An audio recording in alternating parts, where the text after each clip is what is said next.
नमस्कार दोस्तों, स्वागत है आप सभी लोगों का कृष्णा कैरियर इंस्टीट्यूट में। दोस्तों, जैसा कि आप सभी लोगों को मालूम है कि मैंने आप लोगों को जो है एसी सर्किट का लेक्चर 1 पहुंचा दिया है और आज मैं आप लोगों के लिए जो है एसी सर्किट का दूसरा वीडियो लेकर आ रहा हूं।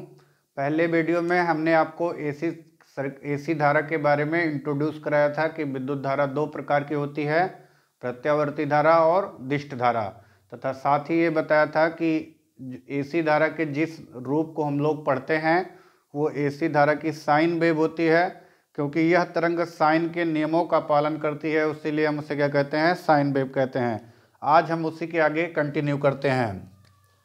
तो हम देखेंगे कि जो हमारी एसी धारा है ये साइन वेव के नियमानुसार होती है और इसका मान प्रत्येक क्षण क्या होता रहता है, बदलता रहता है।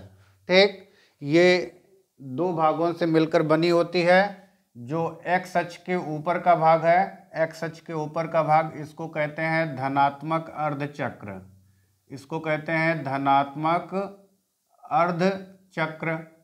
धनात्मक अर्धचक्र इसका मतलब है पॉजिटिव हाफ साइकिल, और इसको कहते हैं ऋणात्मक अर्धचक्र। ऋणात्मक अर्धचक्र इसका मतलब है निगेटिव हाफ साइकिल, ऋणात्मक अर्धचक्र। और इन दोनों चक्रों से मिलकर एसी की एक संपूर्ण साइकिल पूरी होती है, यानी एक पूर्ण चक्र या एक पूर्ण साइकिल जो है पूरी होती है। ओके, तो एसी के धनात्मक और ऋणात्मक चक्रों को मिलाने से एसी की एक पूर्ण साइकिल पूरी होती है। तो आप देखते हैं एसी का मान 0 डिग्री पर 0 है, π/2 पर हमने बताया था ये मैक्सिमम है, 180 डिग्री यानी पाई पर ये पुनः 0 हो गई, 270 यानी हो गई 3 π/2 पर ये पुनः मैक्सिमम हुई लेकिन विपरीत दिशा में हुई, और 2 पाई यानी कि 360 डिग्री पर ये पुनः क्या हो गई, 0 हो गई।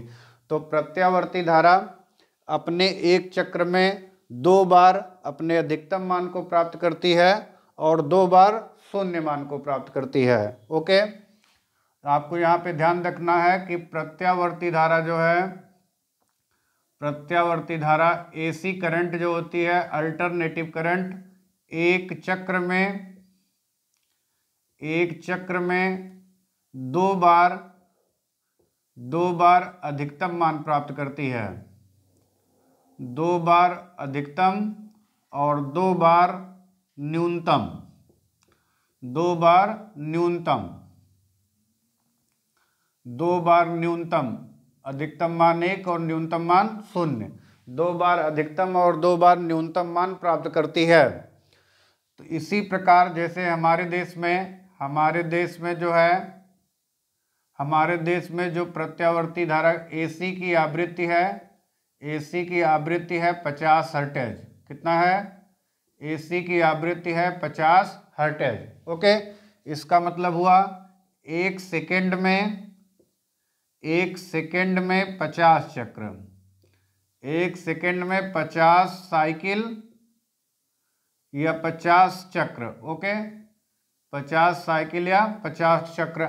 हम देख रहे हैं कि एसी एक चक्र में 2 बार अधिकतम मान प्राप्त करती है और 2 बार न्यूनतम मान प्राप्त करती है। तब एक सेकेंड में 50 साइकिल यानी कि 50 हर्ट्ज जो है, इसका मतलब है कि एक साइकिल में, जब एक साइकिल में 2 बार अधिकतम होती है, 2 बार न्यूनतम होती है, तो 50 साइकिल में 100 बार क्या होगी, 100 बार अधिकतम मान को प्राप्त करेगी, 100 बार अधिकतम मान को प्राप्त करेगी और 100 बार क्या होगी, न्यूनतम मान को प्राप्त करेगी। 100 बार अधिकतम मान को प्राप्त करेगी और 100 बार न्यूनतम मान को प्राप्त करेगी। यही कारण है कि बल्ब जो होता है एक सेकेंड में 100 बार जलता है और 100 बार बुझता है, लेकिन वो हमको दिखाई नहीं देता, क्योंकि हमारी जो आंखें होती हैं वो 1/10 सेकेंड के अंतराल पर होने वाले परिवर्तन को ही देख पाती हैं। वह परिवर्तन जो 1/10 सेकेंड से पहले हो जाता है उसको हमारी आंखें देखने के लिए जो है सेंसिटिव नहीं है, अतः हमें बल्ब लगातार जलता हुआ प्रतीत होता है। ओके, अब हम आगे बढ़ते हैं। तो यहाँ पर आप देख रहे हैं एसी का ये मान 0 है और इसका मान लगातार बढ़ता हुआ उच्चतम हो गया। तो एसी अपने किसी भी एक दिशा में जितना अधिकतम मान प्राप्त कर लेती है उससे हम उसका क्या कहते हैं, अधिकतम मान या शिखर मान कहते हैं। यहाँ पर चलिए कुछ महत्वपूर्ण चीजें देखते हैं। अब आपको यहाँ पर जो चीजें नोटिस करनी है वो है अधिकतम मान, अधिकतम मान या आयाम, अधिकतम मान या आयाम, इसी को आप क्या कहेंगे, पीक वैल्यू, पीक वैल्यू या max value, maximum value, peak value या मैक्सिमम वैल्यू। तो प्रत्यावर्ती धारा एक चक्र में 2 बार अधिकतम मान प्राप्त करती है, तब इसके मान को क्या कहा जाता है, पीक वैल्यू आई मैक्स। आप इसे आई मैक्स या वी मैक्स के नाम से प्रदर्शित करते हैं। ओके, तो आई मैक्स या वी मैक्स जो होता है वो प्रत्यावर्ती धारा का एक चक्र में जो है किसी भी दिशा में प्राप्त किया गया अधिकतम मान होता है। तो आई मैक्स जो होगा वो धारा का अधिकतम मान है, और वी मैक्स जो है वो वोल्टेज का अधिकतम मान है। ओके, आई मैक्स धारा का अधिकतम मान है और वी मैक्स क्या है, वोल्टेज का अधिकतम मान है। उसके बाद दूसरी चीज आपको जो इसमें नोटिस करनी होती है वो होता है इसका औसत मान, औसत मान। औसत मान जो होता है जिसे एवरेज वैल्यू कहते हैं, एवरेज वैल्यू। तो पूरे चक्र का औसत मान क्या है, एक पूरे चक्र का यानी एक पूरे साइकिल का, एक पूरे चक्र का औसत मान जो होता है 0 होता है। ओके, एक पूरे चक्र का औसत मान यानी एवरेज मान क्या होता है, 0 होता है। आपको याद रखना है प्रत्यावर्ती धारा के एक पूरे चक्र का औसत मान 0 होता है, इसलिए औसत मान की गणना आधे चक्र के लिए होती है। औसत मान जब निकालते हैं, औसत मान निकालते हैं तो कितने चक्र का निकालते हैं, आधे चक्र का निकालते हैं। कितने चक्र का निकालते हैं, आधे चक्र का। तो आपको याद रखना है कि औसत मान हम आधे चक्र के लिए कैलकुलेट करेंगे, पूरे चक्र का औसत मान क्या है, 0 है। तो यहाँ से हम धारा का औसत मान निकलेंगे, I average value, I average value यानी धारा का औसत मान बराबर होगा 2 आई max upon pi, sorry I max upon pi by 2। यानी ये अपना शिखर मान कहाँ प्राप्त कर रही है, पाई बाई 2 पर प्राप्त कर रही है। तो 2 ऊपर चला जाएगा तो हो जाएगा 2 आई मैक्स अपान पाई, पाई का मान रख देंगे 2 आई मैक्स अपान पाई का मान रख देंगे 3.14 और भाग कर देंगे तो आई एवरेज इजकल टू हो जाएगा, आई एवरेज इजकल टू हमको मिल जाएगा, आई एवरेज मिल जाएगा 0.637 आई मैक्स। ओके, तो आपको याद रखना है धारा का औसत मान है I average equal to 6.37 I max. इसी प्रकार वोल्टेज का जो है, इसी प्रकार आपको वोल्टेज का औसत मान मिल जाएगा भी एवरेज, वोल्टेज का एवरेज मान हो जाएगा 0.637 वी मैक्स। ओके, तो आपको ये याद रखना है धारा का औसत मान 0.637 आई मैक्स और वोल्टेज का औसत मान है 0.637 वी मैक्स। अब हमको जो अगला यहाँ पे कैलकुलेशन करना है 3 नंबर का, वो कैलकुलेशन हमारा होगा 3 नंबर का आरएमएस मान का। आरएमएस मान जिसे हम लोग कहेंगे root mean square value, root mean square value, इसको कहा जाएगा रूट मीन स्क्वायर वैल्यू। ठीक, यानी कि वर्ग माध्य मूल मान, वर्ग माध्य मूल मान। ओके, वर्ग माध्य मूल मान, इसी को हम वास्तविक मान भी कहेंगे। ओके, वास्तविक मान भी इसी को कहा जाएगा। अगर आपसे पूछा जाए कि मापन यंत्र कौन सा मान बताते हैं, तब आरएमएस मान, आपका उत्तर क्या होगा, आरएमएस मान बताते हैं। हम बोलचाल में किस मान का प्रयोग करते हैं, आरएमएस मान का प्रयोग करते हैं।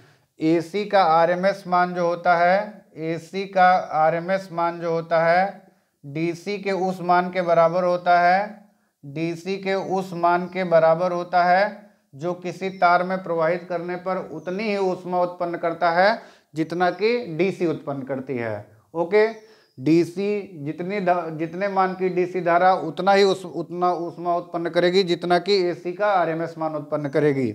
ओके, तो आई आरएमएस हो जाएगा आपका, आई आरएमएस हो जाएगा I max upon root 2। Okay, I R M S बराबर हो जाएगा, यानी धारा का आर एम एस मान हो जाएगा आई मैक्स अपान √2, और हम इसको डिवाइड कर देंगे तो ये हो जाएगा 0.707 आई मैक्स। ओके, इसी प्रकार से यानी आई आर एम एस बराबर हो गया 0.707 आई मैक्स। ओके, इसी प्रकार से वोल्टेज का आरएमएस मान हो जाएगा, वोल्टेज का आरएमएस मान भी आरएमएस बराबर हो जाएगा 0.707 वी मैक्स।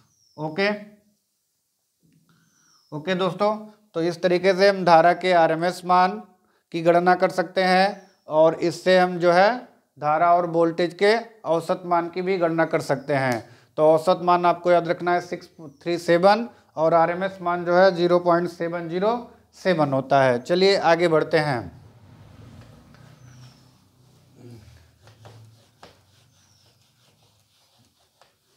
अब हमको जो चीज़ें यहाँ पर नोटिस रखनी है उन चीज़ों के बारे में देखिए। अब आपको देखना है आवर्तकाल, आवर्तकाल यानी कि टाइम पीरियड।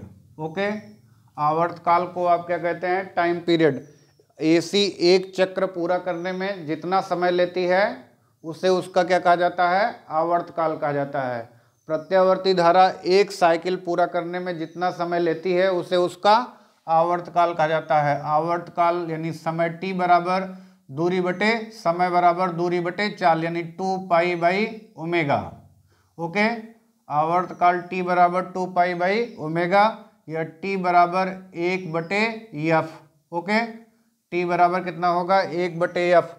आवर्तकाल जो होता है आवृत्ति का व्युत्क्रम होता है। उसके बाद आपको देखना है आवृत्ति। आवृत्ति जो है एक सेकंड में पूरा किए गए चक्रों की संख्या। एक सेकंड में पूरा किए गए चक्रों की संख्या, पूरा किए गए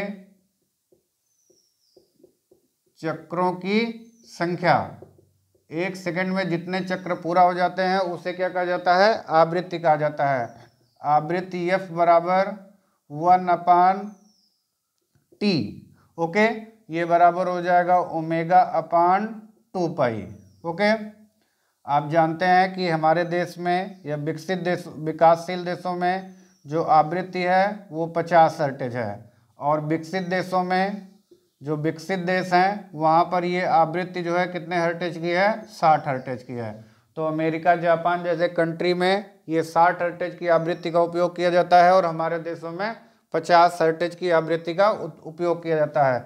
अगर हम यहाँ पर आवृत्ति का मान 50 हर्ट्ज रख दें तो 1/50 बराबर हो जाएगा 0.02 सेकेंड। ओके, यानी एसी का आवर्तकाल जो है, जो हमारे यहाँ सप्लाई है, उसका आवर्तकाल कितना होता है? 0.02 सेकेंड होता है। यानी एक साइकिल पूरा करने में एसी कितना समय लेती है? 0.02 सेकेंड के बराबर समय लेती है। चलिए आगे बढ़ते हैं। अब आगे हम लोग देखेंगे पीक फैक्टर। ओके, आगे हम लोग देखेंगे पीक फैक्टर।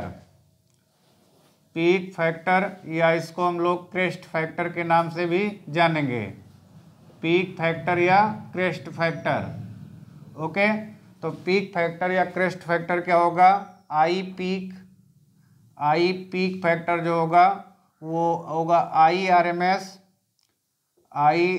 एस बटे आई एवरेज बटे I R M S, I average बटे I R M S. Okay, I average बटे आई आर एम एस का अनुपात क्या कहलाएगा? पीक फैक्टर कहलाएगा। ओके, ये हो जाएगा आपका आई पीक फैक्टर का मान कितना होगा? जो आई पीक होगा वो होगा I max upon I R M S. Okay, तो आपको याद रखना है पीक फैक्टर का मान जो होगा शिखर मान बटे आर एम एस मान के बराबर होगा। शिखर मान बटे आर एम एस मान के बराबर होगा, और शिखर मान रखेंगे आई मैक्स रखेंगे, और आर एम एस मान रखेंगे आई मैक्स बाई √2। तो आई मैक्स कैंसिल हो जाएगा, तो आई पीक फैक्टर हो जाएगा, यानी धारा का पीक फैक्टर हो जाएगा √2, यानी 1.414। तो आपको पीक फैक्टर का मान याद रखना है साइन वेव के लिए कितना होता है, √2 या 1.414। इसी प्रकार से हम लोग फॉर्म फैक्टर निकालेंगे, फॉर्म फैक्टर, ठीक, जिसे फॉर्म फैक्टर कहा जाएगा या रूप गुणांक भी कहा जाएगा, ठीक, रूप गुणांक या आकृति गुणांक भी कहा जाएगा, ठीक। फॉर्म फैक्टर रूप गुणांक या आकृति गुणांक होगा, तो फॉर्म फैक्टर बराबर हो जाएगा, फॉर्म फैक्टर बराबर हो जाएगा आपका IRMS, ठीक, सॉरी, I एवरेज बटे IRMS, ओके, यानी औसत मान बटे RMS मान, औसत मान बटे RMS मान, ओके। औसत मान और RMS मान का अनुपात क्या कहलाता है, फॉर्म फैक्टर कहलाता है। ये हो जाएगा, हम यहाँ पे रख देंगे 0.637, I मैक्स ये एवरेज मान है, और रख देंगे 0.707 I मैक्स ये आपका RMS मान है, ठीक। और हम इसको डिवाइड कर देंगे तो 1.11, ओके। तो फॉर्म फैक्टर आपका आ जाएगा, फॉर्म फैक्टर हो जाएगा आपका 1.11। आपको एक चीज़ यहाँ बतानी और ज़रूरी है कि फॉर्म फैक्टर के कारण ही जो विद्युत अग्नि आपकी उत्पन्न की जाती है वो 11 kV, 33 kV, 66 kV, 132 kV, ठीक, 220 kV, 400 kV के गुणनफल में होती है। ये 21 kV, 22 kV नहीं होती है, ओके। आपको ये याद रखना है कि 25 kV की विद्युत नहीं होगी, 11 kV की होगी, 2.2 kV की होगी, 33 kV की होगी, 66 kV की होगी, इसके गुणनफल में होती है। ये किसके कारण होती है, फॉर्म फैक्टर के कारण होती है। तो हमें उम्मीद है साइन वेव का ये इंट्रोडक्शन आपको अवश्य समझ में आया होगा। यदि आपको ये वीडियो अच्छे से समझ में आती है तो ज़रूर हमें कमेंट करें, और अगली वीडियो मैं आप लोगों तक जल्द ही पहुंचाऊंगा। धन्यवाद दोस्तों।